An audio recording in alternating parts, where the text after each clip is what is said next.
இன்றைய தினத்தினுடைய ஆன்மீக தகவலாக நம்ம என்ன பார்க்க போறோம் சொல்லி பார்த்தோம்னா, சுரேஷ் அப்படிங்கிற ஒரு நேயர் கேள்வி கேட்டிருக்கார். அவருடைய கேள்வி என்னன்னு சொல்லி பார்த்தோம்னா, பஞ்சாயத்தன பூஜை என்றால் என்ன அப்படிங்கிற மாதிரி கேட்டிருக்கார். அதற்கான விடையைத்தான் பார்க்க போகிறோம். முதல்ல ஆயத்தனம் அப்படின்னு சொன்னா ஆதாரம் அல்லது அடிப்படை அப்படிங்கிறது அதற்கான பொருள். ஆதாரமாக இருக்கக்கூடிய ஒரு 5 சக்திகளை தினந்தோறும் பூஜை செய்ய வேண்டும் அப்படிங்கிறத சொல்லி இருக்கா. இதைத்தான் பஞ்ச ஆயத்தனம், பஞ்சாயத்தன பூஜையை செய்ய வேண்டும். அதுவும் எப்படி தினசரி செய்ய வேண்டும் அப்படிங்கிறத சொல்லி இருக்கா. இது என்ன இந்த 5 ஆதார சக்திகள் அப்படின்னு சொல்லி பார்த்தோம்னா, சூரியன், விநாயகர், அம்பாள், சிவன் மற்றும் விஷ்ணு ஆகிய 5 நபர்களைத்தான் சொல்கிறார்கள். இந்த 5 தேவதைகளையுமே தினந்தோறும் ஆராதனை செய்ய வேண்டும் அப்படின்னு சொல்லியிருக்கா. இது ஒவ்வொருத்தர் அவர்களுடைய சம்பிரதாயத்தின்படி அந்த வரிசை கிரமம்ங்கிறத வச்சுப்பா. ஒரு சில பேர் முதல்ல விநாயகர் பூஜை ஆரம்பிக்கணும், முதல்ல விநாயகரை வழிபட வேண்டும், அப்புறம் சூரியனை வழிபட வேண்டும், அப்புறம் அம்பாள், அப்புறம் சிவன், அப்புறம் விஷ்ணுவை வழிபட வேண்டும் சொல்லுவார். ஒரு சில பேர் இல்ல முதல்ல சூரியனை தான் வழிபடணும் அப்படிங்கிற மாதிரிலாம் சொல்லி இருப்பா. இது அவரவரினுடைய சம்பிரதாயத்திற்கு உட்பட்டது. சரி சார், இதெல்லாம் நான் எப்படி வழிபட வேண்டும், அவர்களுக்குரிய உருவங்கள் என்பது உண்டா, அந்த விக்கிரகத்தை வச்சு வழிபடணுமான்னு சொன்னா அதுபோல் சொல்லவில்லை. நம்முடைய சாஸ்திரம் எப்படி சொல்றது அப்படின்னு சொல்லி பார்த்தோம்னா, பஞ்சாயத்தனத்திற்கு என்று 5 அந்த இயற்கையிலே கிடைக்கக்கூடிய விஷயங்களை பற்றி பேசுகிறார்கள். நம்ம ஒன்னொன்னா பார்க்கலாம். இதுல முதல்ல அந்த பஞ்சாயத்தனம் என்று வரும்பொழுது பெரும்பாலும் எல்லோரும் பின்பற்றுவது சிவபஞ்சாயத்தனம் அப்படிங்கறத சொல்லுவார். அதாவது பரமேஸ்வரனை நடுவிலே வைத்துக் கொள்ள வேண்டும்பா. அந்த நடுவிலே வைக்கக்கூடியது என்னன்னு சொல்லி பார்த்தோம்னா அதனை பானலிங்கம் என்று சொல்வார்கள். இது அவர்களுடைய சம்பிரதாயத்துக்கு உட்பட்டதுன்னு சொன்னேன். ஒரு சில பேர் சூரியனை பிரதானமாக வைத்து வழிபடுவார்கள். பிரதானமாக சூரியனை கொள்பவர்கள் நடுவிலே சூரியனை வைத்துக் கொள்வார்கள். இல்ல பிரதானமாக விஷ்ணுவினை வழிபடுவர்கள் நடுவிலே அந்த சாலக்கிராம கல்லினை வைத்துக் கொள்வார்கள். இப்படி அவரவர்களுக்குரிய இந்த பிரதான தேவதை பூஜை எதுவோ அதனை நடுவிலே வைத்துக் கொள்ள வேண்டும் சொல்றார். நடுவிலே சிவனை குறிக்கக்கூடிய அந்த பானலிங்கம், இந்த பானலிங்கம் என்பது எங்கே கிடைக்கும் சொல்லி பார்த்தோம்னா, நர்மதை நதியிலே இயற்கையாக கிடைக்கக்கூடிய கல்தான் இந்த பானலிங்கம் என்பது. மீண்டும் ஒருமுறை நினைவூட்டுகிறேன், நர்மதை நதியிலே கிடைக்கக்கூடிய இயற்கையிலே கிடைக்கும் கூழாங்கல் மாதிரி இருக்கும், அப்படி உருட்டையா இருக்கும், கோழி முட்டை சைஸ்ல இருக்கும். அதைத்தான் கொண்டு வைத்துக் கொள்ள வேண்டும்ங்கிறார். அதைத்தான் பானலிங்கம் என்ற பெயரிலே சொல்வார்கள். ஆக நடுவிலே அதனை சிவபெருமானாக நினைத்து வழிபட வேண்டும்.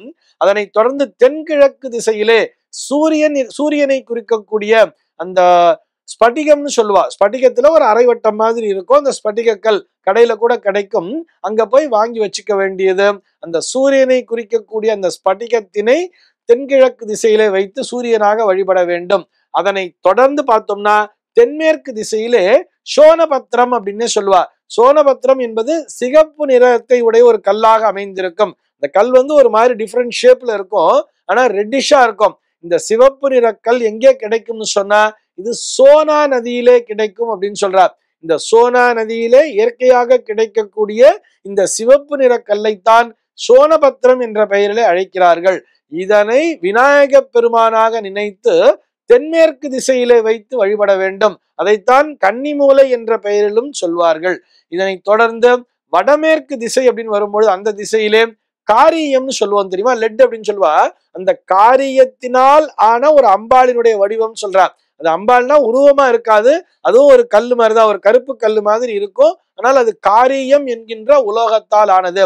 அதிலே அம்பிகையை ஆவாகனம் செய்து அந்த மூலையிலே வைத்து வழிபட வேண்டியது வடமேற்கு திசையிலே. அதனை தொடர்ந்து அந்த வடகிழக்கு திசையில பார்த்தோம்னா, வடகிழக்கு திசையிலே அந்த கண்டகி நதியிலே இயற்கையாக கிடைக்கக்கூடிய அந்த சாலக்கிராம கல்லினை வைத்து பூஜிக்க வேண்டும். நமக்கு சாலக்கிராமம் அப்படின்னு சொன்னாலே சாக்ஷாத் மகாவிஷ்ணுவினுடைய நினைவானது வந்துவிட வேண்டும். சாலக்கிராமம்னாலே அது விஷ்ணுதான். அதுல பார்த்தோம்னா ஸ்ரீகிருஷ்ண சாலக்கிராமங்கிறது இருக்கும், நரசிம்ம சாலக்கிராமங்கிறதெல்லாம் இருக்கும். அவரவர்களுடைய அந்த பூஜா விதானத்திற்கு ஏற்றவாறு இந்த சாலக்கிராமத்தினை தேர்ந்தெடுத்து கொள்ள வேண்டியது. அல்லது பரம்பரையிலேயே வீட்டுல இந்த சாலக்கிராமம் இருக்குன்னு சொன்னா அதை கூட அந்த இடத்திலே வைத்து பூஜை செய்யலாம். ஆக இந்த 5ஐயும் தினந்தோறும் பூஜித்து வர வேண்டும். இதுல குறிப்பா கவனிக்க வேண்டிய விஷயம் என்ன தெரியுமா, இந்த நதியில கிடைக்கிற விஷயம் சொன்னோம் இல்லையா, நர்மதை நதியிலே பானலிங்கம்ங்கிறது கிடைக்கும், அது சிவஸ்வரூபம்னு சொன்னோம். சோனா நதியில பார்த்தோம்னா இந்த சோனபத்திரம்ங்கிறது கிடைக்கும், அது விநாயக பெருமானுடைய ஸ்வரூபம்னு சொன்னோம். அதே மாதிரி கண்டகி நதியிலே கிடைக்கக்கூடியதுன்னு சொல்லி ஷால கிராமம் சொன்னோம் இல்லையா, அதுல மகாவிஷ்ணுடைய அம்சம் நிறைந்திருக்கிறதுன்னு சொன்னோம் இல்லையா. இவை மூன்றிற்கும் தனியாக ஆவாகனம் என்பது அவசியமே இல்லை. ஏன்னு சொன்னா அதுல இயற்கையாகவே அந்த சக்தியானது நிறைந்திருப்பதால் அவற்றை தனியாக நாம் ஒரு ஆவாகனமோ அல்லது பிரதிஷ்டாபன விதியோ அவசியம் இல்லை.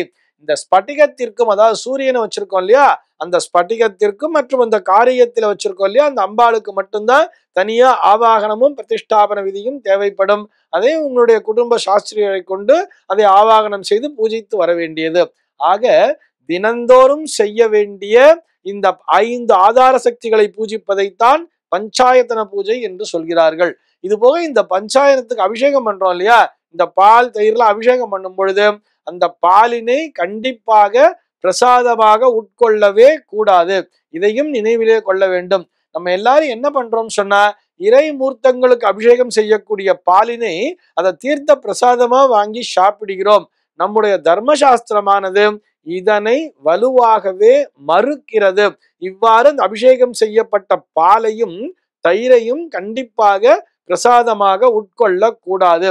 எதை தெரியுமா பிரசாதமா வாங்கிக்கலாம்னு சொல்றது, அந்த சந்தன அபிஷேகம்ங்கிறத பண்றா இல்லையா, அந்த சந்தன ஜலத்தினை தனியாக பிடித்து ஸ்ரீபாத தீர்த்த சரணாமிர்தம் என்று சொல்லி அதனை பருகலாம்னு சொல்றது. அது கூட சந்தனாபிஷேகம்னா எப்படி தெரியுமா, நம்ம கடையில விற்கக்கூடிய அந்த சந்தன வில்லைகளை கரைத்து அதன் அபிஷேகம் பண்றதுனால இல்ல.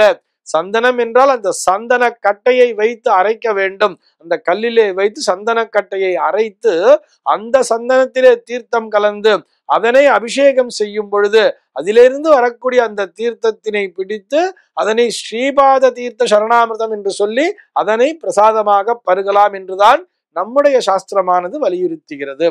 இந்த தகவலோடு இன்றைய தினம் நான் உங்களிடமிருந்து விடைபெற்றுக் கொள்கிறேன்.